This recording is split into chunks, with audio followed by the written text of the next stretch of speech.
charge how much for this? Anyone could do it. This could be a comment on any independent artist page, but right now I'm talking about Zach Frank, who makes massive paintings exclusively out of acrylic paint dabs, so I'm putting it to the test to see if anyone truly can do this. And it's no surprise to me, it was incredibly hard to recreate. The process itself is easy, but it was hella time consuming, even on a canvas much smaller than Zach normally works on. Apart from the actual paping, I also had to do research into paints and mediums, prep the colors, and plot the layout and execution. And then my paint pips still deflated when they dried anyway. So yeah, technically anyone can do this, but it takes experience or a lot of time to do it well. It was a fun project, but I'm not too proud to say that my attempt was nowhere near as polished or impressive as the original.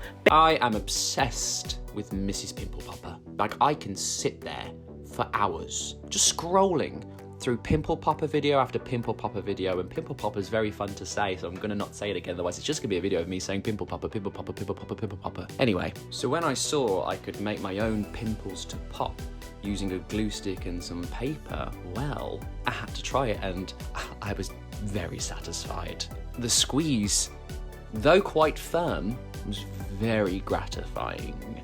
And then I decided to make one big pimple to pop, a big green one, so I used the entire of the glue stick and stuck that in the paper and gave it one big squeeze, and oh yeah, worth it. Even if my fingers did ache by the time I'd finished, popping all those pimples just scratched this lovely itch inside my brain, and I'd do it again without a shout. Give it a go, pop some pimples.